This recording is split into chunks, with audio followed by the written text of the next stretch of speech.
Yay!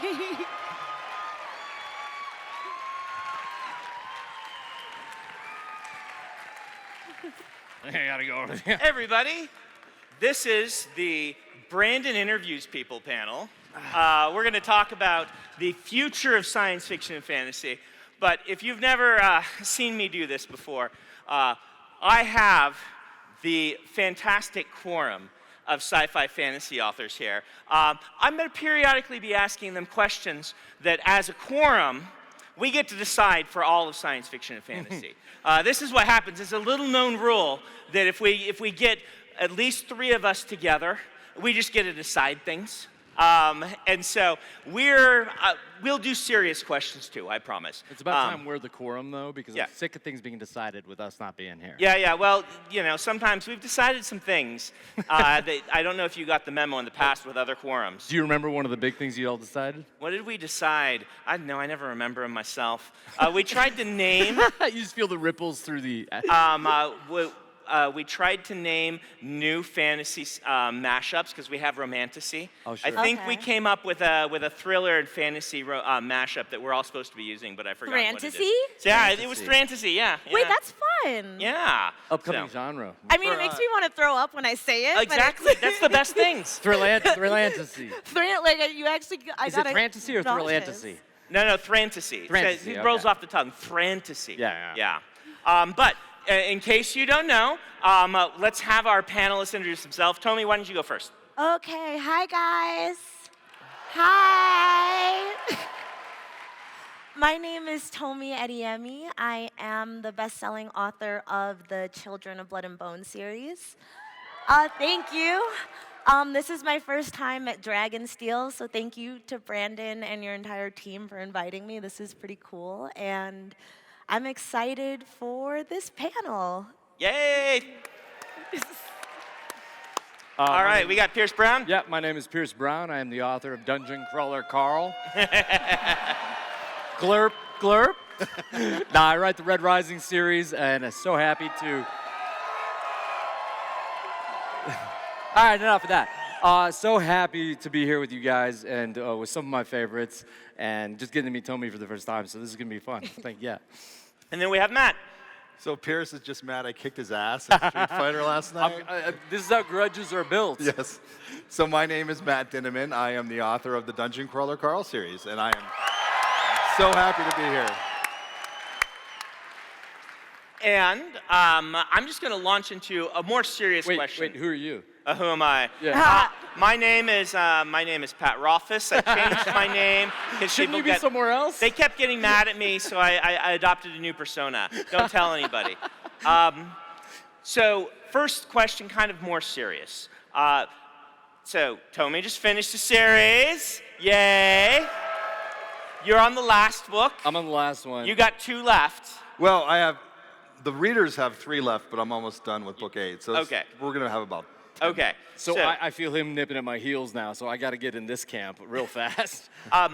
Let's talk about finishing, like where you see your future going, how it feels to be done, how it might feel to be done. Let's talk about that, just kind of personal futures.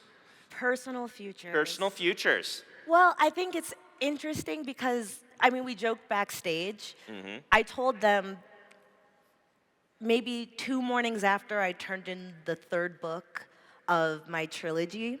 This was like a 7-year journey. So every day for about 7 years, I woke up and I was like, I'm gonna finish the whole book today. And it didn't work out, but the next day I was like, I got it this time. So I think 2-3 days after I turned the 3rd book in and I was like, wait, there's no more deadline.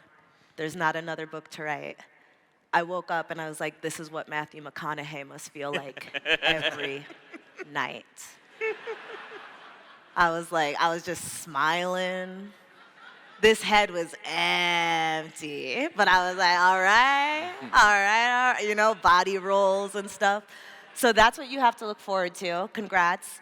After that passed, well, another story came.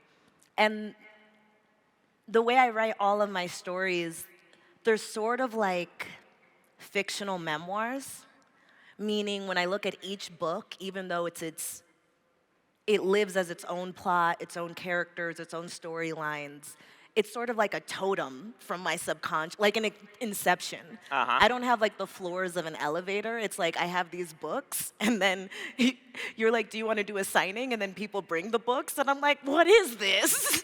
And I was flipping through the book today because someone wanted me to write down a quote I liked, and as I was trying to find it, I was like, whoa, this is a lot's going on here. It's a little stressful. And she was like, what's wrong with you? So I don't know. We'll figure out what's wrong with me later. But the next thing that came was wanting to get this new story out. And I think what was fun about the new story, even though we haven't announced it yet, is I felt like I was writing it as this warrior version of myself that I had become through writing the first 3 books. Like I felt like when I left my heroine, because my book, if you don't know it, it's like a West African fantasy. It's a girl fighting to bring magic back to her people. I did forget to add, it's gonna be a movie.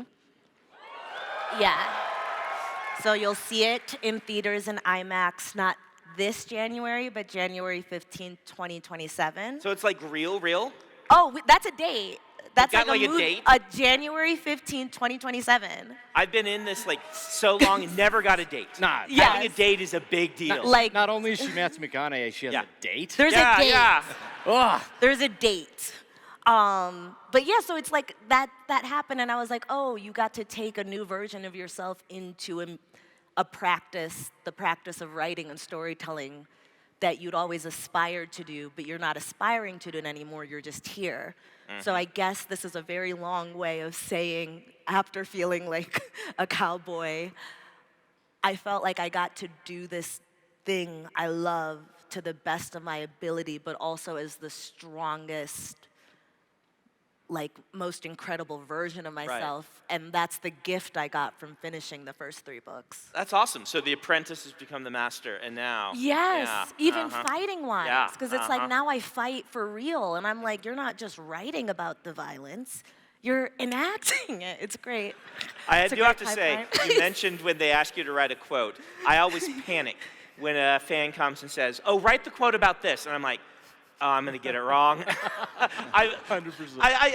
You know, we think, I don't know how you guys, I think in ideas. I'm like, I know I'm expressing this idea, but when I actually sit down to write it, I might write it in any way of a dozen different varieties. And you know all the variations. Yeah. Well, I don't know them all. I just. What made it into the final one is the hard thing to Yeah. Remember, Yeah. like, what did I write? How did I write it?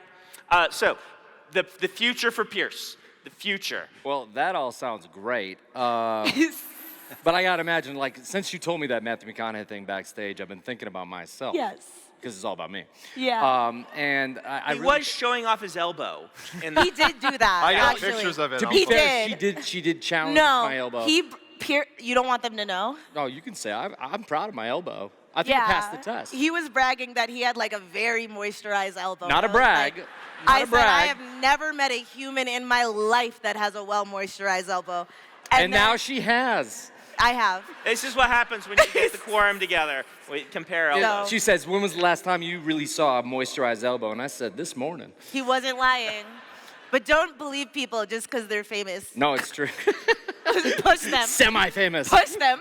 Okay, so here's the thing. Well, since you said that, I've been thinking about myself, and I'm thinking, like, I kind of feel like I'm on a boat. Let's say, like, I feel like I'm Odysseus on a boat made out of my dreams, right? And I've had a lot of fun doing this, a lot of anxiety, a lot of sleepless nights, because I think we all have some sort of neuroses. But here's the thing: there is a land, a fabled island called Matthew McConaughey, and it's in the Yes. distance, and I see his forehead on the horizon. Yes. Yet every member of my ship is Jesse Eisenberg. Oh. And the ship is named Neuroses. Oh. And sorry. one day I will crest that horizon. He's not and gonna get let there. that boat- And I cannot wait to sleep the sleep of 1,000 nights. You know, it's gonna be great. But I will say the biggest thing is in where I am now is thinking of, like, how do I land a plane? You know, how do I land this boat that I really love, that means a lot to me, that has opened up my life in a big way and let me access the world as a creative. Back when, I mean, like, I don't know, you guys might have grown up thinking you could be authors. I didn't know that was a thing. And then I just found out that I was, like, writing on a yellow legal pad one night because I was just something happened, you know? And I became an author almost accidentally. And so then you find yourself in the middle of this journey, and a lot of the journey initially was defined by excitement. I talk about this a lot about dopamine, right? The idea that you'll write something and it'll change your life, or you'll get to access a new story and you're excited about it. But near the end, I feel as though different chemicals are at play. Let's call them the H&N chemicals of serotonin and oxytocin. Those are the ones in a long-term relationship where you're like, that makes you care about a long-term relationship. And so I feel more like a caretaker now because there's readers. And, sure, I get to dictate what happens in the story, but the story doesn't solely belong to me, right? So I have to honor the commitment and time that people have put into the story. I have to honor the kids that are named after characters that might go bad.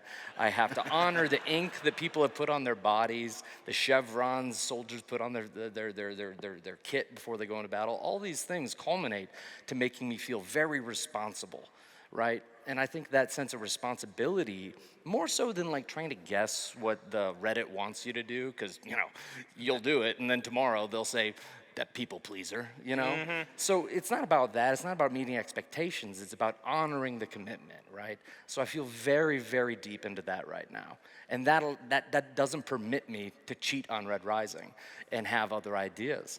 So the whole thing is, I see this furrowed brow in the distance of Matthew McConaughey, and I can't wait to figure out what ideas I'm going to come up with when I'm there. Awesome. We'll have you back sometime, and you can tell us once you're done how Once we get Jesse Eisenberg out of here. Yeah. So, future for Matt. I mean, you've got 3 books left, so. That was rude. No, it's That like was shady. Wait, is this why we sat in this order? 3 books You left. got 3 books So- left. Pat Rothfuss, you're being so mean. I know. Hey, don't out me. Don't out me. So now I want like the whole Matthew McConaughey thing, and then screw the readers. I'm just gonna kill everybody in the book 8, and I'm done. Book 10 is just static. No, everything that Pierce just said I feel the same way. When you first write the first books, the books 1, 2, and 3 were already pretty much written before anybody, other than a few people on Royal Road, had actually read it. So as I write the series, more and more people have read it, and now at the point we've literally millions of people have read Dungeon Crawler Carl, and I'm not done yet. And every single day, I get more and more people who show me tattoos. They don't really have children named Mongo or anything, but they Give it 6 months. but there's lots and lots of pets named, Princess Donut and stuff, and lots of tattoos, and you do feel that overwhelming responsibility to finish what you started, and so I'm fortunate that I still get that dopamine hit that Pierce was talking about as I write Dungeon Crawler Carl, and I really am looking forward to how it ends because I have no freaking clue how it's going to end. I'm a pantser. I make it up as I go along, seriously. And I can't wait for this journey to end, but it's also daunting because what are you going to do next? I like the idea of writing a bunch of one-off books. I have a book coming out in February that was just a quick book that I'd written that I'm very proud of. It's called Operation Bounce House, and it's just a one-and-done book. And John Scalzi does this thing where he just writes one-off sci-fi books, and I think that's really cool, and I like to do that for a while. But I also want to get back into another giant series because I'm a sadist. Yeah. Yeah. Because I just love it so much. I've been writing since I was a little kid. It's the first job I've ever had where I didn't want to do something else. Mm-hmm. That concentration when you're a kid, when you first start writing, like, where does the day go? Wait, can that? Okay. Okay, I was go like, ahead. I propose a side quest. Yes, question. go for it. Let's do it. First story you ever wrote as a kid? Oh. How old were you, and what was it? Yeah. Okay. Oh. So I used to write G.I. Joe and Transformer fan fiction. Nice. This is true. I had a story where Destro's truck was actually an undercover, Transformer, and it was a Decepticon, but it really wasn't a Decepticon. That's actually it was an innovative. Autobot. Yeah, I like that mashup. And I would, maybe, I know that they actually do have crossover now, but maybe one day I'll revisit it. It was based off what you did, though. Yes. You were the Crossover. pioneer. You just weren't Yeah. paid. Yeah, they've been ripping you off all this time. Sue Yeah. them. Yeah. I know. Yeah, mine was this is so stupid. Mine was fan fiction of the Greek mythology. Oh, hey. Yeah. How old were you? I was 11 or 12. Okay. Yeah, I was 11 or 12. What was the myth that you? How Oh, Greek. so I was thinking like incorporate a new god. Like, Okay. His name was Virtuoso. Okay.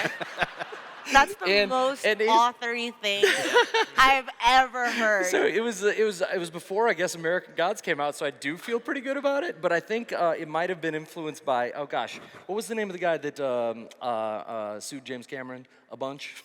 What?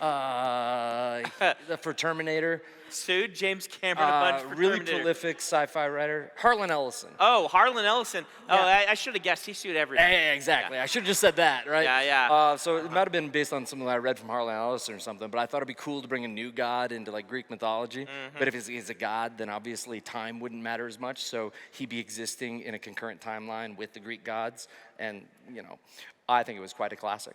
Yeah, pretty awesome. Tomi? As an author, I'm like, be a good person. But the other part of me is like, no, even as an author, I want to bully you for doing something so authorly as a child. But it There are is some times impressive. where you just marvel at your own like. No, I'm like, that's so legitimate that I was like, that's not even fun. I'm talking about crayon stories, not Greek. Oh, I have a no, grand no, no, story. it's I impressive. wrote Journey. Actually, my first story is Journey to the Bottom of the Earth, and I was ripping off Journey to the Center of the World, and I thought no one had read that book. I mean, to be fair, And it It was in is- crayon, actually. yeah. Uh-huh. Did you Still tell have us it. what yours was? Oh, okay, yeah. My most extensive fan fiction was Naruto fan fiction. Okay. Okay. That was like 300 pages. I recreated the first 50 episodes, but I wrote it out just so I could add myself as a character. Uh-huh. But like I evened out the rest of the world building because they were originally ninja teams of 3, so I was like, okay, I sourced dead or alive characters and I added them, and there was like Okay. house party. It was kind of like Euphoria. It was Okay. hot. So you were what, like 27? But no, I was really, that was middle school. But my earliest was the Parent Trap fan fiction. Wow. It was the Parent Trap on a horse farm. And again, by the third act climax, the twins were just me and me. So you see there's like a very Yeah. The pattern. altruistic through line of my See, story. I've got the weird story out because what happens to some kids, it happened to me, I stopped reading when I was young. Like, I was maybe 3rd grade, and I'm just like, reading isn't my thing. And I fell out of reading, and it wasn't until I was like 14 that a teacher got me reading again. It was Dragonsteel by Barbara Hamley. And so I was way behind, and I didn't start writing my first story until I was like 16. And so looking back, it definitely had some Dragonlance vibes to it, but it wasn't a fanfic of anything. I was in a class, actually. I was in a history class. For some reason, the history class had this focus on historical allegory, like Animal Farm, and they wanted us to write one. And I turned in this, this epic about elves and dwarves and things. My teacher actually, he gave me a D because he's like, he actually said, this is fun, but this doesn't fulfill the assignment at all. So I went and I wrote like a 1-page thing about I don't know, it was really dumb, but it was like a very obvious allegory, and he gave me an A. And so Do you remember his name? I don't remember his name. He Those was a good teachers. teacher, Yeah. but Okay. I didn't fulfill the assignment, and so I feel like that gulf is almost necessary. Like get Yeah. alienated from reading, Yeah. and then you did rediscover it again. 'Cause Yeah. Mine came back like I think I stopped reading when I was like maybe 13, and then it came back when I was like 17, I think. Okay. And it came back in like a full-on torrent. And it was like I was so shocked that all this existed and I didn't Yeah. know it. But there was a gap. Yeah. for me, it was I read the book, I read Dragon's Bane, and then the next book that I read was Anne McCaffrey's Dragonflight. I just went to the Yeah. card catalog. You're gonna laugh at how old I am. Card catalog, there weren't computers in the library, guys. There was a card catalog. And you went and you looked, and you could look by title, right? And so I'm just like, well, this book, Dragonsbane, was awesome. What's the next book in the card catalog? And it was Dragonflight by Anne McCaffrey. And then Dragon Prince by Melanie Ron was the next one. So You just go in alphabetical. And now just went out for that. Dragonsteel. and Dragonsteel, it actually kind of I was came like, from the there. prophecy fulfilled. Yeah. So yeah, that was my start, and I discovered these books, and then I'm like, the thing that changed me was I said, like, the books, the emotion in them was so powerful for me, and like the way that my psychology works, like I felt stronger emotions in a lot of ways from the books I was reading than I did in my everyday life. I think that's why I sought it out. And I said, I have to know how the author does this. How is Anne McCaffrey doing this to me? I have to know. And that's when I said, well, eventually I said, I've got to start writing my own thing. Yeah, there's a deeper poignancy to books. I mean, I think one of the miracles of sci-fi and fantasy is the ability to distill things down to their primal essence, let's call it. Yeah. Because, world's full of gray vagaries, right? And then you can create let's say a binary and then explore the shades of gray between. But you can really have a character stand for something. And I think when you're 16, you're looking for something to stand for, and in our world, it's so diffused, right? Yeah. We don't have leaders who are at the vanguard of battle. We don't have those ways to really put ourselves into the theme as much as almost everything now feels almost like performative to stand for something. So I think sci-fi fantasy, like when I found it, it made me finally be able to attach, what is my morality? I can see that in your work. I can definitely see that coming through. As Something's coming across. Yeah. Yeah, good. All right, let's do a silly question. Fantasy sci-fi quorum. We're going to pick a technology or a fantastical element from any sort of fantasy book or even just a generic concept. We're going to make it real in our world. We're going to snap our fingers. The quorum gets to do this. What are we picking? What should we decide to make real? Proposal. What's that? I have a proposal. Okay, what's your proposal? It would be the Death Note. The Death Note. And You're terrifying. What is wrong with you? No, wait. Wait. Does I didn't everybody finish. get Does one? everyone no. get it? Just you. One Death Note, and since we should decide who should hold it, I think I might be more comfortable in that position. No, I know what happens with... I'm very aware of what happened with your Parent Trap fiction. I'm just thinking. Okay.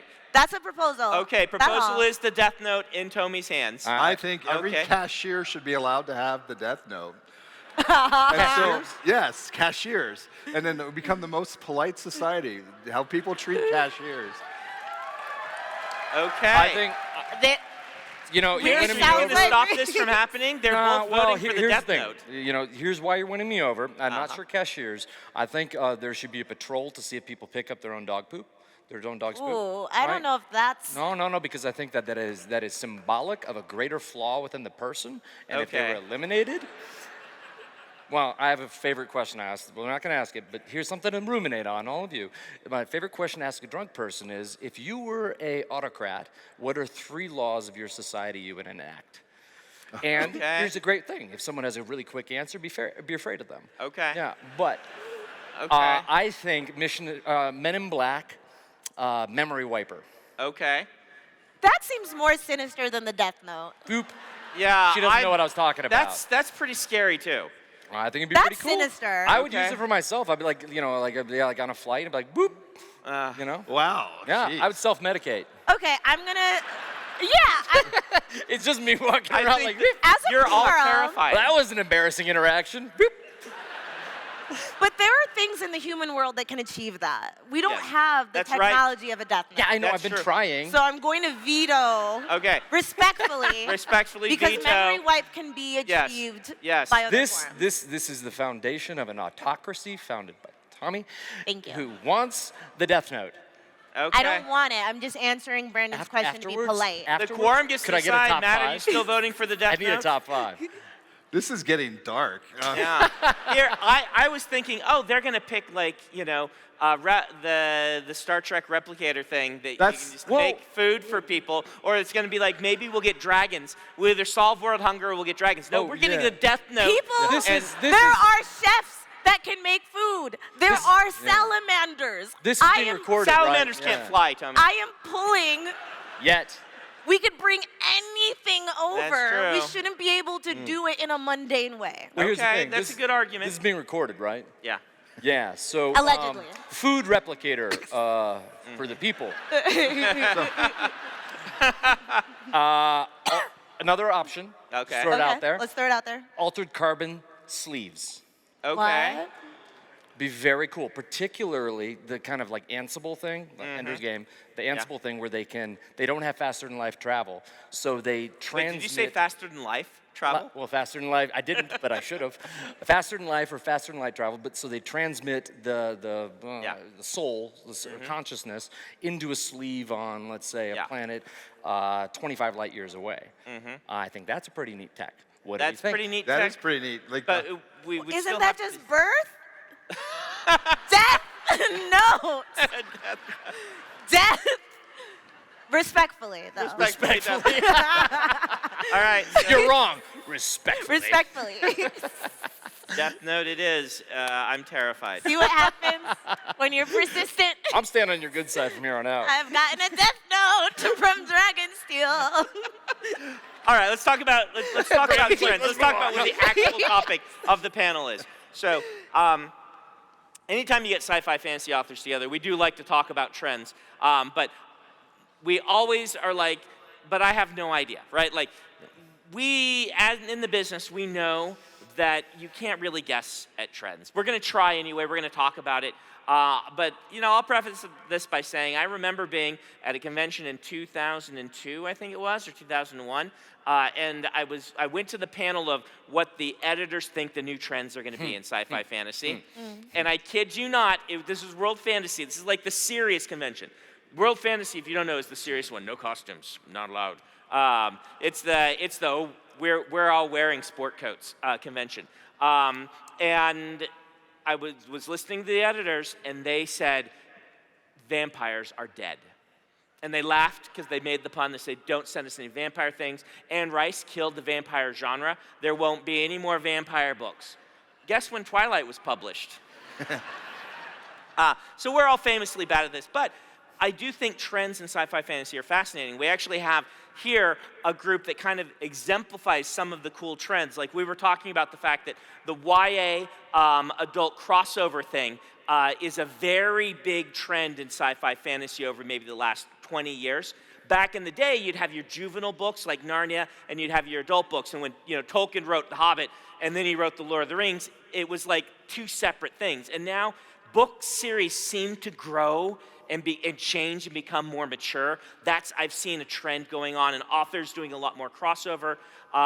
We've seen a lot more non-Tolkien-esque fantasy, shall we say, the Own Voices movement, and then there's obviously lit RPG has just been exploding. Like, what have you seen in trends in fantasy and science fiction? What do you see for future trends of science fiction and fantasy? What interests you with what's happening right now that you might want to see? And I'm actually going to have us go back this way this time. So we're going to start over with Matt, but anyone feel free to jump in. So he doesn't always have to be the caboose. so I think the next big thing will be science friction. Like the romantasy. I just made that up.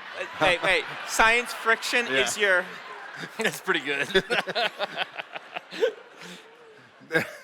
No, I think we're seeing so many more outside the box sort of things.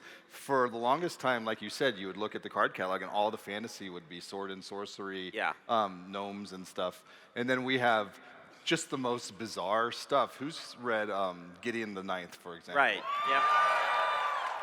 How do you describe that book? Lesbian necromancers in space. I mean, Yeah. But and it's amazing. It's so out there, so bizarre, that we are seeing more and more stuff like that becoming successful, and people actually coming to it and reading it. And I think the fact that because the way the publishing itself is changing, self-publishing is becoming more and more popular. I would never in a million years be able to sell Dungeon Crawler Carl to a traditional publisher if I hadn't self-published it first. They would look at me and say, there's no way. Right. There's no way. It just couldn't happen. Think about any of our things on pitches. Right. You know? What happens is people are skipping the publishers. They're going straight to the readers via web serial. and self-publishing, and the audience themselves, you guys are the ones who are deciding, well, this is pretty cool. And as a result of that, we are getting more and more and more crazy things. And those editors that are sitting in panels saying, we're not doing this, aren't the ones that are deciding anymore. They're still publishing it when they see it's making money, but it's back in our hands, and I think that is really cool. Yeah. And that is a major trend that I hadn't mentioned. Now, I do have to defend having a lot of editor friends. I love my editors. I think they get into publishing because they want to publish things that are cool. But what indie publishing has done is that the editors always have to convince the marketing people. The editors aren't the final say. It's true. It's absolutely right? true. And what's happened is, we'll see in indie publishing, in a lot of ways, we don't have a monoculture anymore. We've talked about that, right? I'm sure you've heard about this. The idea that back in the day, everybody watched Cheers, right? And now, if you say, have you seen this show? Most people say, no, I haven't, but I've heard of it. Like, we aren't all watching the same thing. That allows more niche content to be made and profitable, and then slowly gain more momentum. And in the old days, they would have to go to the marketing people and be like, well, we want to do this thing. It's called Lit RPG. It's really weird and wacky, and we can't explain it to you, but people will love it. And they'd be like, no, it doesn't fit the balance sheet. We can't say it's like this other thing, and so they couldn't sell it. Now, the audience gets to prove that there's a market there. Well, I think it's the interesting thing we're still all encountering with our adaptations. Because here we are having to then,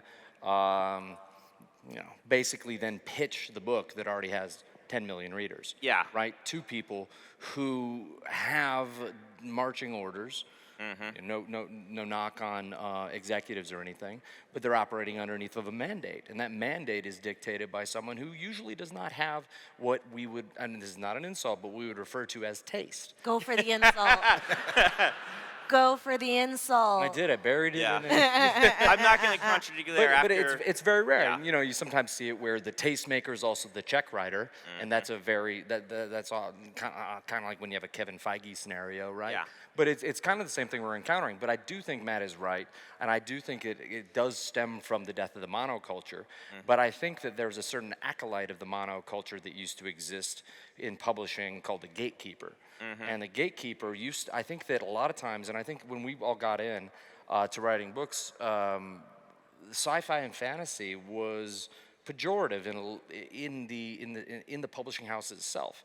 It was almost as though, when a literary author would do something genre and then they'd dress it up as more serious than the rest of genre, but then that literary author seldom actually knew all the tropes in genre, so actually wrote a very basic fantasy book, and everyone else who's in the fantasy world saw it. That's kind of the thing that used to happen a lot. And I think now more what is happening is with those gatekeepers, with revenue being made by sci-fi authors and fantasy authors to such a degree that the publishing houses are looking at that in the marketing meetings, knowing that's going to drive 50% of their income, it's going to have like this opening effect, right? But I think that Matt's very much right, but I think it'll drive towards an absurdist direction, because I think that when I got into it, you had to dress up a sci-fi or fantasy idea and like bake in deeper themes as to say, I'm doing important work even though there's spaceships. And now I think you can have fun first, and then look at Matt's series. It's a perfect example. It's first off fun, and then as it evolves, you get to dive into deeper themes, right? But you've already had people drop their, their counter arguments, and then you get to talk about the things that are, niggling away at your mind. And so it becomes like a treatise, but it starts as fun, And I think things used to have to be a treatise and then somehow be like kind of fun. So I think we're gonna have absurdism.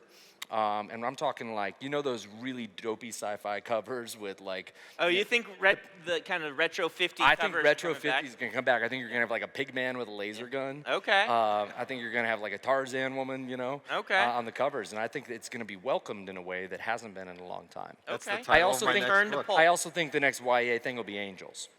Again. They already did Angels. Yeah, they already Angels. did. They're going to come back. They already did vampires. They already did did a lot vampires, of stuff. Angels coming Yeah, back. we're running out of things. Okay. Angels are pirates. I do have to say, I don't know did any of the rest of you smack your head when Fourth Ring got popular? Oh, yeah. Because, like... I thought we were already doing that.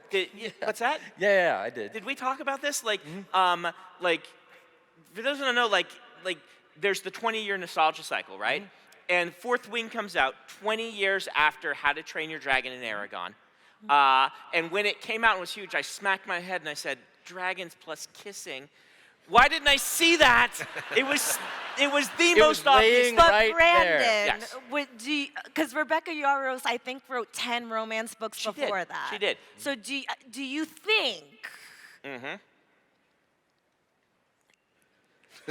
Yes. Okay. Yes. Okay, if it was sort of a Hunger Games and one person gets to add kissing to dragons, Right. are you the one saying No, like, I'm not the one to do Okay, it. No, okay. no, I'm definitely not. But it's like, as, Okay. as a student of the genre, I should have Yes. known it was Okay, I coming. get Does that. that make sense? Okay. I'm not the Okay. person to write dragons with kissing. Okay, I just right. want to. No, Or no. are you? Well, As- maybe. yeah. But like when it happened, I'm like, Well, that- sometimes What about you see angels an that would- amazing yeah. premise, Right. and I feel like to me, it's like, Yeah. oh, this is my sport. Oh, okay. So yeah. I'm like, oh, you see an amazing premise, but I'm like, oh no, but you couldn't have thrown. I Right. was like, you're not gonna throw like a hook. That's not No. your hook. Only she could have thrown that. This, so that's why I was this like, has happened hey, to me 3 times in my life. where you missed out on dragons. And Well, kissing. no, it's where I should have anticipated it. Okay. I only missed out on Dragons with Kissing once. Okay. But the other one was The Hunger Games. Because as someone who's loved all the old dystopian books, Yeah. realizing that taking dystopian and the natural sort of teen angst of I have to become an adult, I have to, like that's a theme for science fiction fantasy. Yeah. Mashing those two together was just pure genius that I feel like I should have seen. That one I should have seen and known and should have written the mashup. Do you know the fairy tale behind it? No. Because this will actually kind of go into Yeah. my answer too. So I'll give my answer at large, and I'll go Yeah. into the how Stephanie or Susan got to that. I think I come into the fantasy space with a very specific angle, because when I was talking to my publisher last year, and they were saying like, well, what do you hope to do with your series or with your franchise? And I was like, well, I wanted to turn the wheel. And I was like, I feel like Tolkien, he made the wheel, and then Rowling turned it with Potter, and then it was turned again with Twilight by Susan Collins, and then it was turned again by the Hunger Games. And I was like, I want to turn it one more time. I want there to be like this dramatic revolution, and then the story to come after that. Because I was like, they all exist in, these huge pop culture juggernauts that are almost like maternal stories, especially since a lot of these, Potter, Twilight, Hunger Games, all those authors were women in their 30s. And I think they already had children. So I was like, there's always sort of this mother swan kind of like story that is gifted over pop culture. And it was very important. I was like, I want to do that. I want to be the next one to turn that. So when you say trends, it's like, it's funny to hear like pirates and angels, but what my mind actually goes to is like the female writers that I meet. Like I met a writer today, and she had this ferociousness. She was so nice, but she was like, do you have any advice for me? I just finished my first novel. Sorry. Is that her or is that someone else? No, it's someone. You wrote honestly the most touching piece on me I've ever had in my whole life. I'm sorry, she's sitting there. I just saw her. I was saying words. Oh, okay. So she had that hunger in her eyes, and I was like, I know I'm gonna see you do something big, because that's kind of. I've seen that. I know Alex Astor is a big author. She told me when she saw Children of Blood and Bone, it gave her this new excitement for like, wait, I can do that again. So it's not that that's a trend.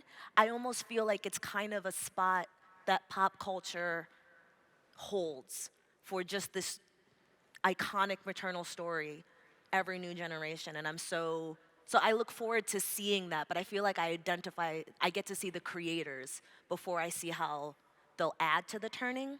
And then the Hunger Games thing, she was flipping through television and back and forth. I think it was a Vietnam War documentary, and then it was a reality television show. And she flipped back and forth, and then she was like, and I don't know if you guys are on TikTok, but yeah. there's TikTok comedian just recreated the Hunger Games from memory for her 24th birthday. It's called The Hunger Games, but better. Okay.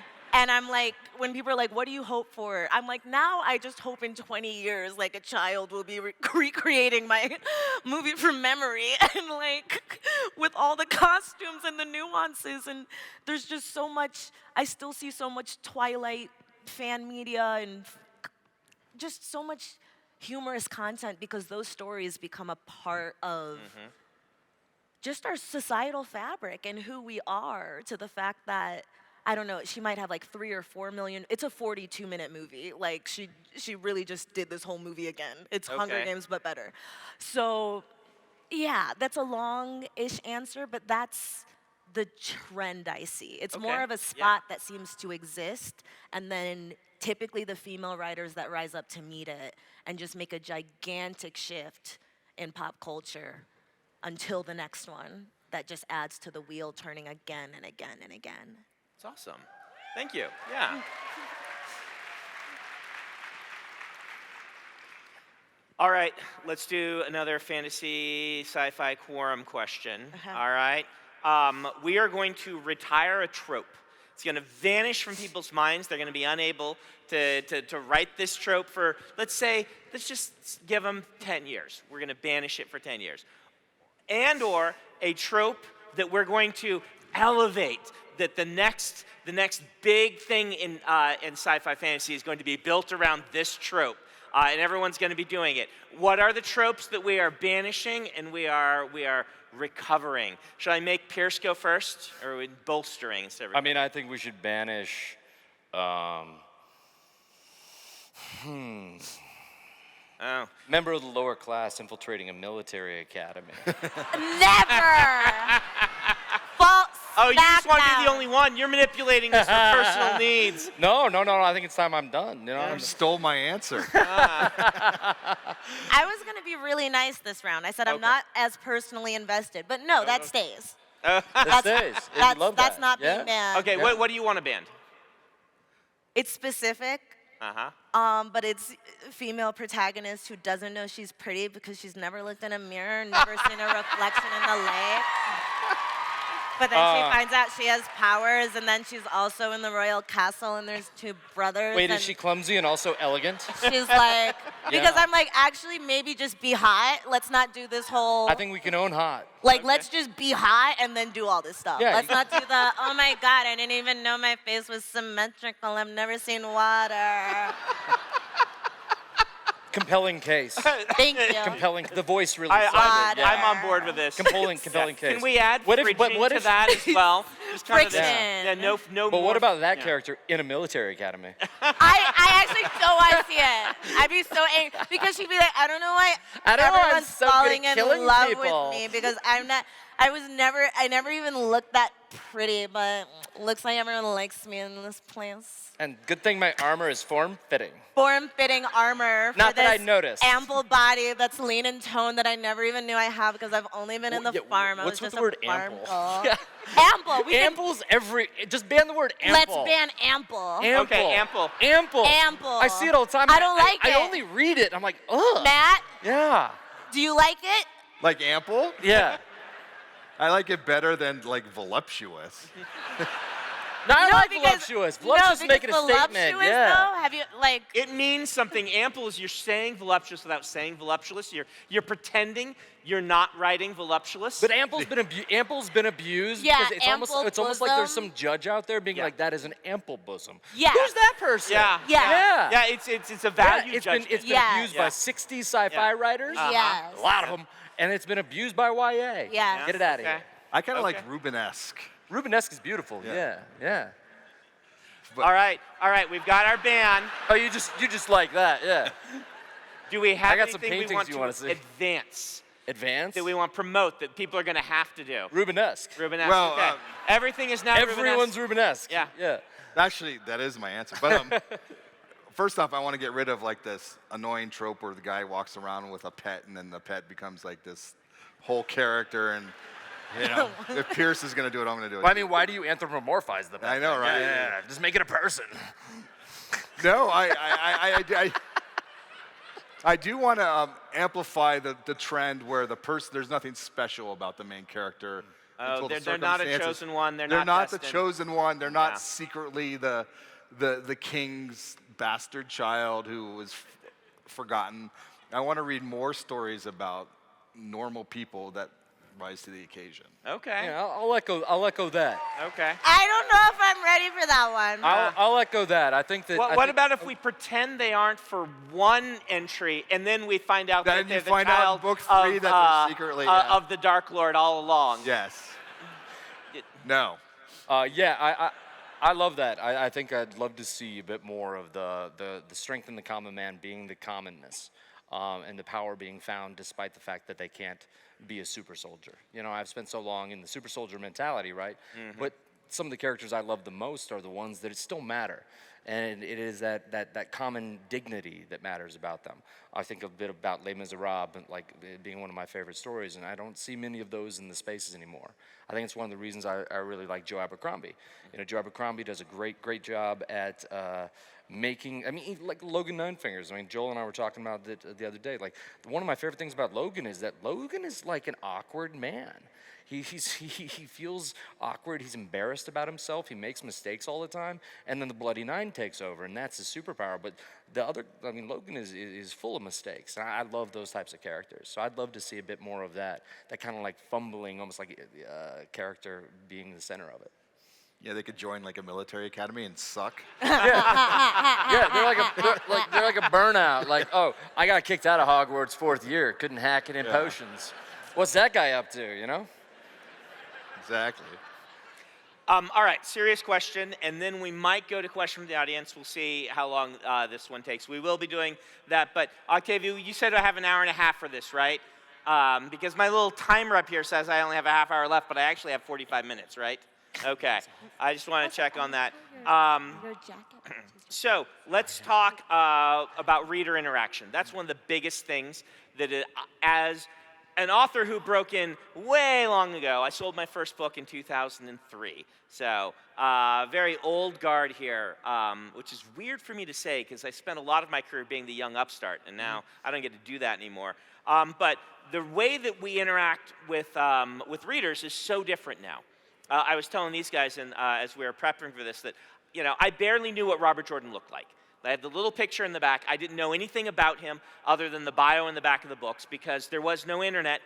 There was no way to really connect with authors, at least if you were living in Nebraska like I was. Maybe if you lived in, you know, New York, or you were meeting them every week. But I never met any of these authors. I read the books. I knew nothing about them. Now, like, people know what my favorite food is. They know what I probably ate for breakfast today. You're scary. No, it's my fault. They know what I think about spoons. How many people watch my spoons TikTok? Right? Yeah, Korean spoons. We need to make those a thing in America. So we have this different interaction, and I would say that part of why my career took off is because I was one of the early authors that learned that this is how things were going to be, and I liked it. I liked being able to find out what my fans wanted, let them know where I was. Early in my career, I would go to book signings with way more popular authors, and I would have lines that were 3 times as long. And they're like, how did you get these people here? And I said, oh, I posted on Twitter that I was going to be here. And they're like, what's Twitter, right? Like, you're amazed by this, but that was really what was happening. They weren't on Facebook, they weren't on MySpace, they didn't have blogs, any of this stuff. Now, it's expected. What do you think, what has been your interaction with fans with this? We'll let Tomi go first on this one and go down. What do you think, how do you think this is changing? Are there parts of it that you like? Are there parts of it that scare you? Let's talk about fan interaction. Yeah. Oh. No, so I don't even have bad things to say. I think as you say that, it strikes me philosophically. I have been incredibly lucky. My fans are so sweet. They're so sweet. So anytime I have to do an event, it's a wonderful experience for me because I'm just meeting amazing, wonderful people. And that's not something I expected.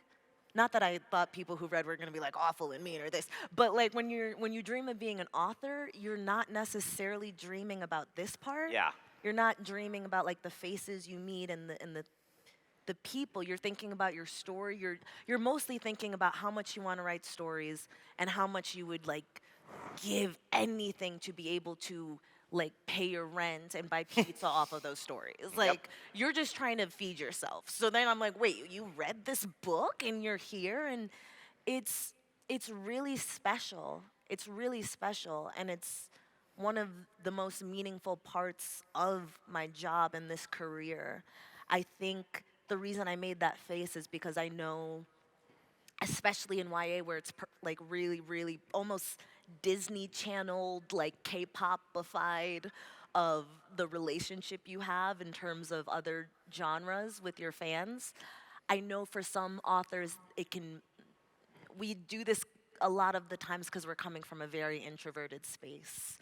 But I think a lot of readers are coming from an introverted space too, so it usually works out. I've been lucky. I think it can be beautiful. But for some reason, as you said it, I was like, oh, I think that's also really hard and challenging to always hold such open space Yeah. in your mind, in your subconscious. Pierce, even you, when you were talking about your story, you were like, well, I have to land this plane for the readers. And there's this stewardship, there's this caregiving, there's this shepherding. And I was like, that's different from this is my art and this is the story to tell. I think the way I've navigated it is always leaning on my art is my art. Like what I do when I'm writing these stories is completely mine. But like something I just said to a friend after the signing this morning, I'm like, I realize I never get to hold the baby. And she's like, what are you talking about? And I'm like, all that time I spend focused on this, trying to make this thing real, being on the edge of subconscious, showing up every day, pulling things from it, trying to make it work, trying to make the prose right, trying to do this. You're trying to do something that is never done, and then once it's done, it doesn't belong to you. And so I was just like, oh, I'm never gonna get to hold one of my babies. And I just finished my 4th novel, so no one has it, but I'm experiencing that same sense of like, wow, I was reaching for you for years, and then once you became something I could hold, poof, I'll never hold you. So that's, I guess, been the way I found balance in this career and in this relationship with others, because what they're experiencing as the story is never going to be my experience. Yeah, I think about this a lot. Like, I always say it's interesting for me because I don't feel a book is finished till the person reads it. And I can never be that person. Till the person adds that little extra 10 or 20%, that imagination. I experienced this a lot when I was finishing The Wheel of Time. People would be like, are you so glad the book is out? And I'm like, yes, I am. But I'm the only one that doesn't get to read a new Wheel of Time book this year, right? And that was a very strange disconnect for me. I love your holding the baby thing because, you might have the book almost ready, but honestly, for me, until the release, I'm still, take this the right way, I'm punching that baby, right? Right? Because I have to take that baby and wrestle with it and make it into the piece of art. I'm mad at that baby. And when you let go, like it's time to be done, the book goes out and then it fully comes alive. It's not alive. It's like a clay figure until they hold it. And that's a beautiful it comes experience. to life. And I can never hold the living thing. I can only hold the clay figure. That's and then everyone's clay figure is different because the 10 to 20% that they bring it's as unique as their fingerprint, which I think you guys don't understand as readers. Like no matter what anyone says, you could 200 people could tell me they like the book. It's going to be completely different and mean something very different. And that's the beauty of our art. That's different. Why books are different from film, from music, from a sculpture, from a painting, is we leave that extra 10, 20% that you add, and we get to participate as readers. Another thing you said that I want to mention before we move on, but I am so lucky that I didn't have like a magic wand at any point in my career, because if there were at any point in my whole career, you would have come to me and said, this is the most you're ever going to make from your books, but you will make this amount for the rest of your life, I would have said yes instantly. Any point in my career after selling a book, even that first one where I made $10,000 on it, they would have said, you'll be able to publish a book and make 10 grand on every book, but you'll never make more. I'd have been sold. every moment because you're like, I can make that work if I'm married and my spouse With is your bringing in. budget, and you're like, if I Yeah. get Thai food lasts 2 to 4 meals Yeah, depending yeah. on how You hungry can I make am. it work. Yeah. I don't have to go back home. Like, I promise I you can this be a was in my professional. budget. Yeah, and I can do this, and I can be part of this community forever, and people will be reading my books. Yeah. I'm there. It would have been the worst financial decision that a person could make, but I would have taken it at any point in my career. So. Yeah, those early days, I would look at like a Chipotle burrito Yeah. and be like, "You're 3 books sold," and I'd be laying in bed thinking about, okay, so my credit card statement is this. That's 1,800 books, you know, and so Yeah. you almost like measuring your time in that, right? I still do that. I still do that. I know exactly how much I earn per book. Right? So It is really funny how you do that math, Yeah. right? Also, like almost like when you turn in a book and then people say they like it. It's never like it takes a while for you to accept that. It's more so like, yeah, it's not bad, right? My baby's not ugly, right? But I love this concept of like Brandon, beating up baby. Tomi over here delivering this baby like with like the sun hitting in the right way. Yeah. And I feel like Matt and I are just like electrocuting the baby. Like I have the baby on a respirator running. Like let's see how athletic it is, We're testing that baby, see how far we can take it. I think that there's so many variations of ways you can answer this question. I find much of what you said compelling, but I like to think back on the fundamental relationship with readers as like when I was a kid, I lived in I moved a lot. I was in I think 11 different schools, 8 different states. So, and I couldn't take friends with me, right? But I could take books. And those stories, a lot of times, even when the book ended, I didn't even know this, and you guys are probably doing the same thing. You're working on your writing muscles by extrapolating what would happen past that, the end of the book. And I didn't even know. I was like digging a hole or, a foxhole in the woods, and I'd be thinking that. But one of my favorite things to do, because my parents didn't let me have video games until I was a certain age, I'd be in the woods a lot building forts, right? And so I would build a fort, but the fort always felt kind of like a book before you have a reader. It feels artificial. And then when a friend would come, and then another friend, and the more friends came, the more real that fort became, the more it became Minas Tirith in actuality, and not just something I cobbled together. So I think of that fundamental relationship as being one of shared experience. And it's like I was saying, you don't believe the first couple times people tell you that the book ain't bad, right? But then when people start not even judging if the book is good or bad, but how much they connect with the scene, how much they like a character, how much they feel themselves in the story, that's when there's a certain degree of magic that takes over with the relationship for me and readers. And it makes me feel like it's real. And that's why I started writing. It wasn't the idea that I could become a professional writer. I didn't know you could. I started writing because some compulsion happened, right? I wanted to create like a snow globe, like a world I could escape into, my Narnia, And so I think fundamentally that informs every interaction I have.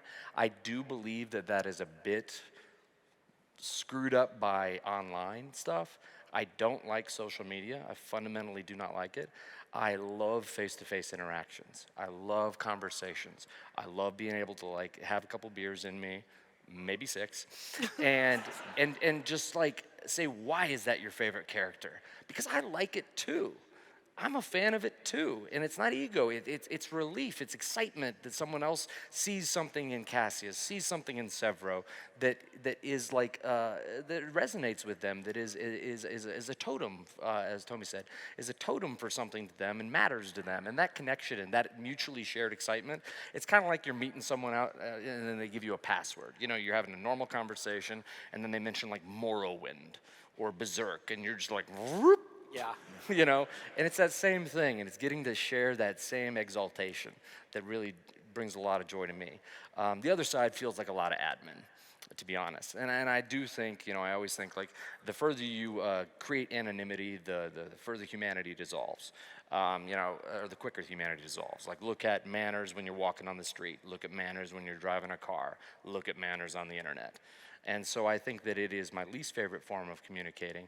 That said, still have an amazing community in doing it, but I much prefer human interaction. Yeah. Who here was at Pierce's event last night? I mean, that is, so last night, if you didn't know, Pierce had a fan event at an arcade, and it was amazing. And we didn't do that sort of thing a long time ago. There were so many fans there who are all there for their love of the Red Rising series and Pierce's writing. And what's happening now that didn't happen back then, except at random fan conventions that happen like once a year, where people are finding, you guys are finding each other. You're here at this event because you're all fans of the Cosmere.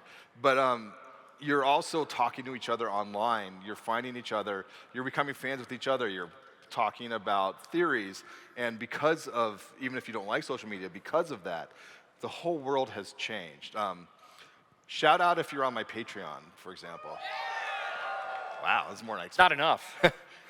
Thank you so much. But the people on my Patreon get to vote for things that actually happen in the books. Cool. Because in the books, there's an alien audience watching them and voting. Right. They're the alien audience screwing me over as the author over and over again. So meta, I love it.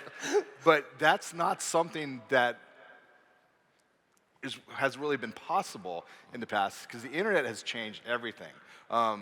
Like Brandon, like I didn't know what these authors looked like. I was also like Pierce. I moved around a lot, and I would go to the library, and I would pick the books based on the cover. It's mostly horror novels. Like this one has the most blood on it, so I'll get this one. But I wouldn't even look at the author name. I wouldn't even realize I was reading the books from the same author at first. I was just going through all these different, stories, one-offs, and now we're writing series. Series are getting longer, and as a result of that, the fandoms are getting more and more into the stories before they're completed, and the whole dynamic has changed. I mean, that's what this panel is about, is how has the thing changed. And I think because of these series, because of you guys, because of events like this, look, every single person in this room is here because they're a reader who is in love with one of our series. And that's just amazing. And it is shaping the way we write these stories, and in a way that has never really been seen before. You guys vote for how things go in my book, and because I'm a pantser, I get to roll with it, and I have no plan whatsoever until I get that vote in, because who knows if you're going to vote for the giant two-headed dog or you're going to vote for, something else. You voted for the anarchist cookbook, for example, to exist, and if you've read my book, you know that completely changed the course of the series. And that's what makes it fun for me. That is both awesome and terrifying to me. Yeah, it is, isn't it? Yeah. But so the fan interactions and these face-to-faces, I prefer face-to-face as well. We're so much closer as authors now to fans than we used to be. You guys do know, what we had for breakfast sometimes. I went to a Barnes & Noble with my daughter the other day, and the woman looked at my daughter and said, "Oh, you just graduated from college." And I don't even know how she knew that. And that some of it's a little freaky because I publish under my real name, which is something I shouldn't have done. Seriously, get a pen name. That's advice. That's very important. Wait, why? Why do you feel that way? Because I love my fans. Everyone in this room is excluded, but there are some crazy, crazy people out there. I'm literally having to move because people are coming to my house. I hate that for you. I'm so sorry. I have daughters who have the same last name as I do. It's a very uncommon last name. So if you see someone with the last name, you know that they're directly related to me. And they're getting approached by people wanting something from me, and that makes me uncomfortable. But 99.9% of the fans of all of these fandoms are fantastic. Last night, meeting Pierce's fans, it was one of the greatest events I've ever attended, because it was great to see so much love for another series, as an outsider, and it was just amazing. All right, let's do one more silly question, and we'll do questions from the audience. Oh, yeah.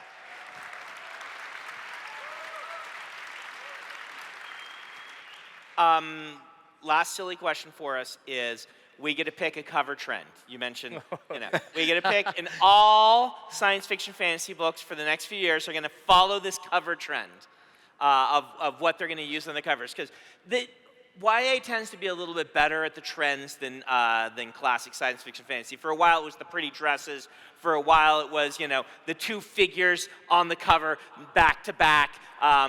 What is our trend going forward that we're going to force all books to have? So first off, this is how the elbow conversation got started. Yes, it is. That's how we got there. Yeah. Because I said, why don't we just have a very extreme close-up of the author's face and no art whatsoever? as a trend. Yeah. And then we started talking about elbows, where he gave mine a 3, I by the suggested way. why a face when you could do an elbow. Yeah. Yeah. Yeah. Guess the author. So Yeah. you've got extreme close up on the face. Any other options? Please save us from this. You don't want that next I don't want that. in your So- Brandon Sanderson font, just No. like black and white. Though, this is funny. I heard, this is a rumor. Maybe it's true, maybe it's not. I heard a rumor that when a friend of mine was trying to sell a thriller novel, they wanted to see how you looked because the thriller novel sold better if there was a handsome dude on the back. I believe that. Yeah. So, They're like, why are you clapping for judgment? Because I'm like, I like to be messy. Especially in an airport buy. Yeah, I'm like, that's funny. It's like you have to be hot to write thrillers. I'm Yeah, like, that's interesting. Okay. Only that genre too. Only thrillers, Yeah. yeah. it was only thrillers. Gotta get really that It's was. like you got to be sexy if you're Yeah. gonna scare me. Yeah. I only like to be threatened by people I find attractive. Yeah. I think it should be a word like I'll poke fun at myself for a period in YA. My book is called Children of Blood and Bone. For a period of YA, everything was of blood and of dust yeah. and of Of bust dust started and it of and then blood and everything. of bust and of Oh, bone man. and of blood and of dagger of And dust. ash. They always threw in Of ash. ash. Yeah, yeah. Ash and blood. And then there was girl on the train and girl in the window and Yep. the girl in the store across from the street on the hot Yeah, but I'm a dog big stand. fan of that because it just started getting outlandish. Yeah, Yeah. so I'm The like, girl in the attic above the garage like those- Yes. on the corner of 6th and 9. around Those the light corner. novels. Yes. I was a such and such that turned into a such and such, and now I have like yeah. So I like a good word trend. I Okay. They're think always it's a fun. wine. The girl's always a wino too. Yeah. Yeah, what's up with that? Yeah. Unreliable. Any other suggestions? I think this saves us from giant faces. You know, I don't know if I have a funny one. I think it'll be like I think it'll go back to like the Susanna Clark. Okay, just symbol covers Yeah, like they simple had. cover. Yeah. Because Game of Thrones there's been and that such did that. maximalism, Yeah. particularly with the titles, especially in YA, that I could see it going back to something very stark. Okay. Yeah. Awesome. There we are. We've one of these three. You can be one of these three. I'm gonna end up with the face one. All right, let's do questions. So We need to see some fan art on this, by the way. you can ask, please. You can ask a question, but try to make for this panel it one that that might be of multiple interest to multiple people, even if you're targeting it at one of the authors from something that they did. All right, and try to focus it on them, not on me. This isn't a Brandon panel. You can go do my Q&A later if you want Brandon questions. I thought that was a brilliant thing you did. Hello. Hello, hello. Good afternoon. Faceless Immortal over here. I have a question for you. That's better? Yes. Yes. Yeah. Yes. Sorry about that.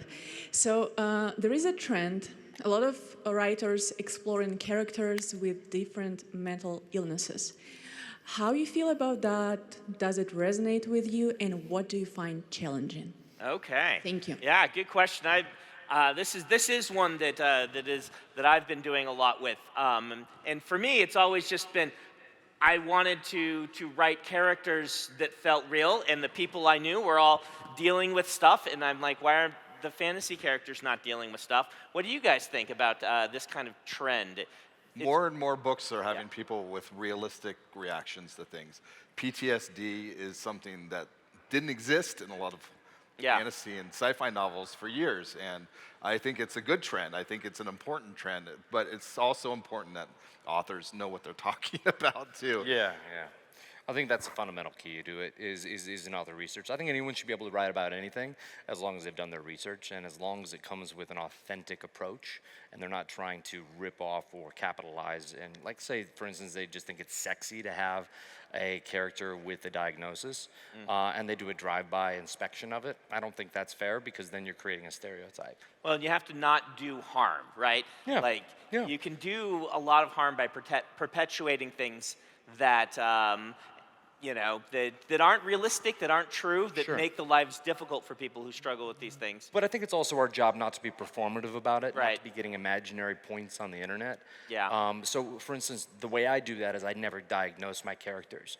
I might think that I'm writing them with a diagnosis, Right. but I never say I never confirm that because that's not my job. It's actually a really smart way to do it. Yeah, I think so.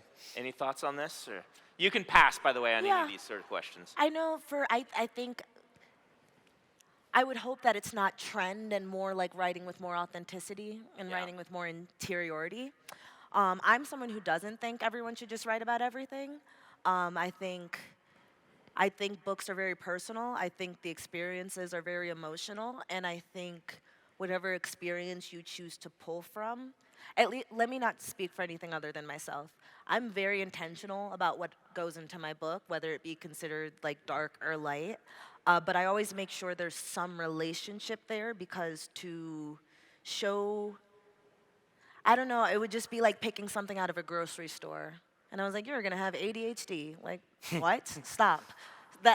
It feels careless to me. I think there should be a deeper relationship when you're exploring things that are tied to the real world because otherwise I think it dishonors the fact that that exists, that that's not just something you made up for your story, but experiences and ways that people have to live their entire life. So, yeah, I always think it's important to be extremely intentional, be it mental illness, be it anything that harms someone. Because yes, it's do your research, do it justice, but I think even when you're picking something, it shouldn't just be like you're picking a name out of a hat. There should Right. be a very deep reason you're choosing to portray something or bring something into your story. Awesome. Great question. Thank you. Thank you. Hey everyone, it's great to meet all of you, or see all of you, I guess we're meeting now. My name's Mohammed. Matt, I recently read Dungeon Crawler Carl. I really enjoyed it. Brandon, I've read all of your books, and Tommy and Pierce, I'm sorry, I will get to them very soon. Yeah, next question. You seem great, but To get to my question, I think we can all agree books have always been political, but I think I've recently seen a shift in how political sci-fi and fantasy bookish spaces are, especially on places like TikTok. So my questions are, do you agree that there has been a change?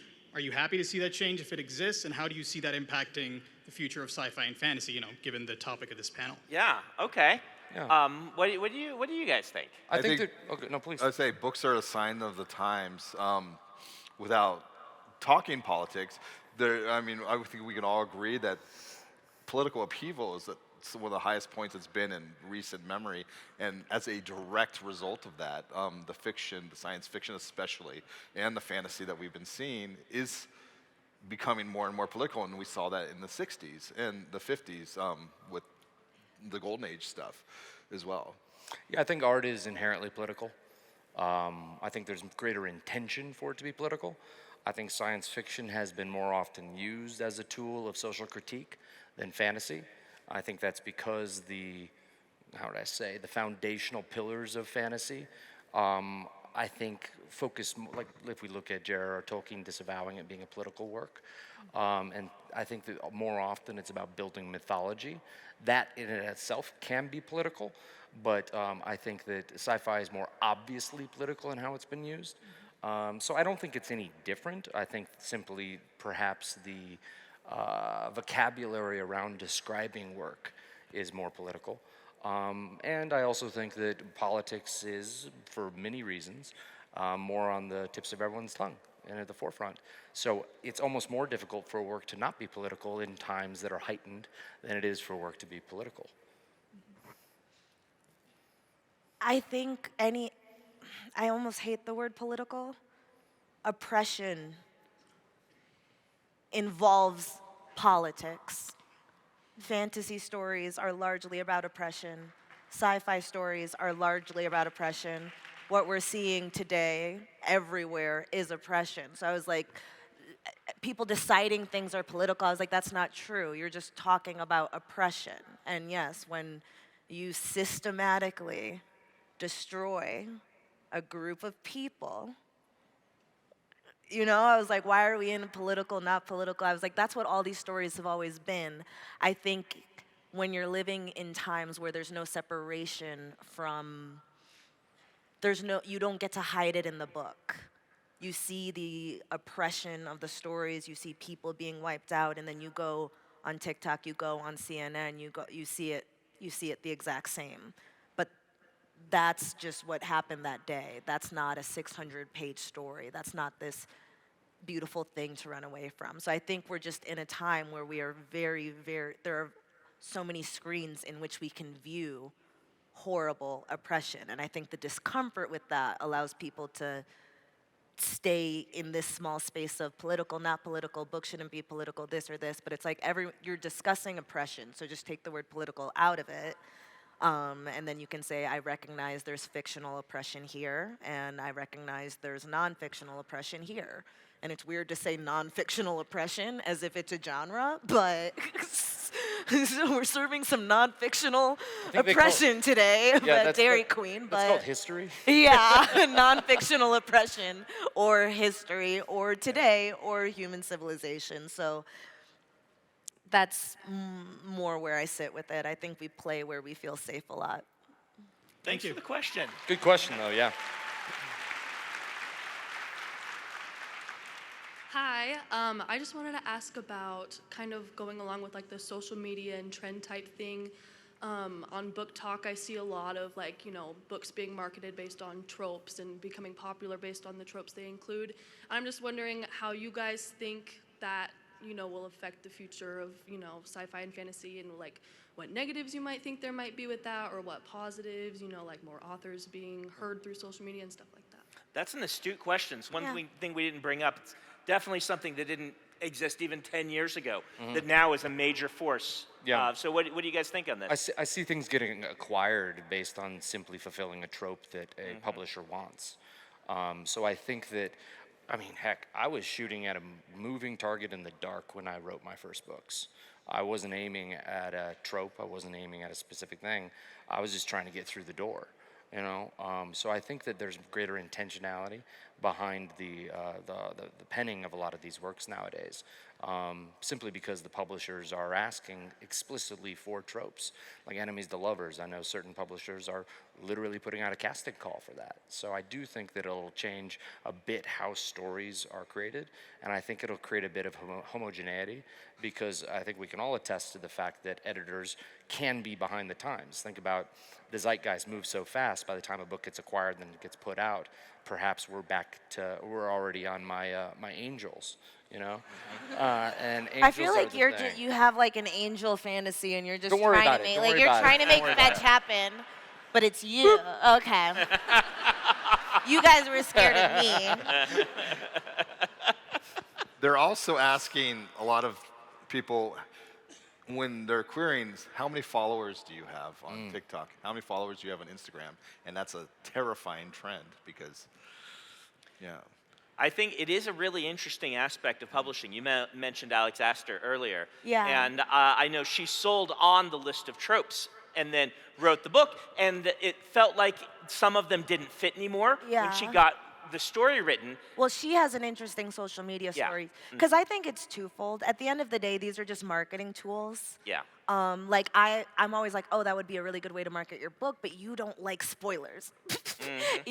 So I think even if I was like, oh, if you like a big epic battle, and I'm like, well, when they get to it, what is she gonna feel? So, but that's like a very specific taste. I do think at the end of the day, I think there's always room to be an artist and tell your individual story and have those break out. And it's what the boats rise with the tide. It is a little scary to hear that they want like followers and things like this, because at the end of the day, you usually build that based off the book you put out. It's not like, I have 200,000 followers, which I built this while I was writing this book. It's like, I always tell my readers, like, there will be a time to market, and market can be in anything, but writing is different than marketing. So I think it's about the kind of stories you want to tell, because if you want to tell just stories from your heart and big, that's been the path I've chosen. That door has never been closed. And people really liking romantasy doesn't do anything but put more people on Book Talk, which then puts more people buying books, So it doesn't actually take away or denigrate what someone's able to do as much as, wow, books are having a new moment with a new technology. People used to go to Sephora and get a bunch of makeup hauls. Now people get book hauls. Yes, there's a larger story about, well, capitalism, should we aestheticize intelligence and whatever. She just bought 12 books, okay? Okay? So, yeah. I think Toby makes a great point. And I think about like when I wrote Red Rising, I was really trying to write a space opera. No one was buying space operas. So the Hunger Games had been popular. The stories of like the crossover. I didn't think about even making my book YA, but crossover was selling. So I think that this will allow people to fashion your personal story onto the chariot of whatever's moving at the moment. I'm not saying you have to do that, but that definitely helped me write the story that I wanted to do, because I'd had 129 rejections from agents and publishers, right? And then I finally looked at reality and say, okay, you guys want this type of story? I'm gonna tell you my type of story through this. Yeah. And then my second book, space opera, right? And so I think it's a very astute point of saying, yeah, it's gonna be popular, but that also might be your way of making your ingress in. Do you have like all 129? Did you print them out? Do you, Oh, no, I did for a while. I used to put Okay. them on my bathroom. Yeah. So when I was taking a good old, Oh, he's I'd be looking at rejection, and I find that to be motivating. You know, You're- I find that to be it certainly moves things along. got a got a friend, Shannon Hale. She took all of hers and she printed them and then laminated them in a roll. So when she went to like present, she'd say, "Here are my rejection letters." She'd roll them down the aisle all the way. Wow, That's the smartest thing I've seen someone do. With I will those. say I went into my old email back in 2009, 10, 8, because I was looking to see if I had any Bitcoin. And I was looking around, and it was like late at night, and I stumbled onto all the rejection letters, and like it's so funny seeing your voice when you're in your query letters, and then the Yeah. rejections and stuff. You're so pure. Yeah, you're I just was so like, naive. you're innocent. Yeah. You're like, dear agent, And I hope this finds you well. Well- I've written a fantasy. well, you probably, 85,000 I think all of us had to do query. Well, you didn't have to do queries, I don't think. I did queries. I just never was successful. Yeah. They were successful? No. Oh, no. Nobody bought my book until you guys bought it first. Yeah. That's the funny thing is pitching your book Yeah. is so hard. It's almost like you have to have a democratic consensus on it before they believe you, the publishers. Yeah. All right, we're at 5 minutes, so thank you for your question, by the way. We'll do the next one. We'll see if we have time for anyone after that. There's like 80 people in line, and I'm going to get to maybe 2 more of you, but we'll see. Okay, so a lot of times authors will write what they know in their characters. They'll put themselves in the character's shoes, and as you guys have talked about with editing, it would be really easy to throw away these difficult situations that they haven't experienced themselves. And in particular, Pierce, I know that there's been some situations that I've read in your books where I don't think you're ever going to experience labor or giving birth to not your first child or your fourth, but you wrote it with such emotional intelligence. And so I'm wondering for all of you, how do you get in that headspace to write something that you may never experience and have it resonate with so many different people on a deeper level who will experience it? All right, let me say here, this is going to be our last question. This is a big one. Writing, yeah. So I am sorry to the rest of you, but keep your questions in mind and maybe come to their signings or their other panels and ask them questions there. We only have 5 minutes left. This is like a topic for a whole panel, but let's see what you can do with it. My truncated answer would be that is often brought up that I would never have a baby and be in labor, right? So how can I write that scene? I would contest that at the same time, I'll never be falling in an iron rain. Never be in a mech suit of armor falling and my buddies are dying around me. I haven't experienced that either. So all I can think of is that I have, and this is what I talked about earlier about believing the story. I have to believe the story enough because I fundamentally don't believe that I can trick you. I think that it is my job instead to fundamentally believe it enough that I can tell it authentically. But that said, there are certain things, and I think Tomi was talking about this earlier, that not everyone can write everything. There are certain things that I won't do because I don't think I can authentically get into that headspace. And there are times that when I write something, I think I've authentically rendered it, but I do want someone who has gone through labor to read it first. And it's not so much as I need their permission. I just want to know that I'm not being ridiculous. right? And I want to know that, does this feel authentic, you know? And what am I missing here that could make it feel that way? So I think that it's incumbent upon a writer, if you're not sure, check with someone who can have had that experience. I agree with that 100%. And self-awareness as an author is one of the most difficult to obtain and most important skills you can get. And being aware that you're writing something that you don't necessarily know about is super important, because nothing screws a story up more than an inauthentic experience right in the middle of it. So for me, what I like to do is what Pierce does, is shows other people to read it, but I also read as much as I can. I try to read from points of view like nonfiction, even poetry, about certain situations. I read a lot of poetry from World War I and World War II for the most recent book I wrote. It's when people are trying to capture emotion while simultaneously describing what's physically happening to them or how something works, it's super helpful. 1 minute left. You got anything to add to this giant question? With 1 minute, no. You can No, do it. I think I'll say I think it's beautiful what you said about being willing to admit, hey, I could use some eyes from someone who's had this personal life experience. I know I had that with my first book with integrating the Orisha and Western mythology and spirituality, which was new to me, even though it was part of my ancestry. So having people who had practiced this or who were like elevated in status to read this, knowing that, okay, I just got here, but this is your practice, this is your faith, and taking guidance on that so that I can make sure I'm not dishonoring people's actual faith and religion. So I think that's an invaluable resource as a writer, because it allows you to go to places that you feel drawn to, but with again, you're not looking for permission, you're just actually seeking to portray things authentically and as honestly as possible. I think you said it before, you used the word dishonor before, Yeah. and again now, and I think that's the best way of thinking about it.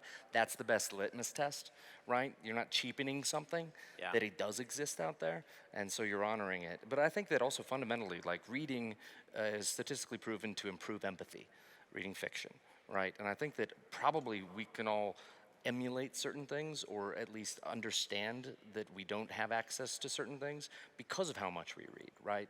And I think that that's what's really drives it. It's this almost like this barometer you accidentally get by reading so many things. Well, awesome. This has been a fantastic panel. Thank you so much to our panelists.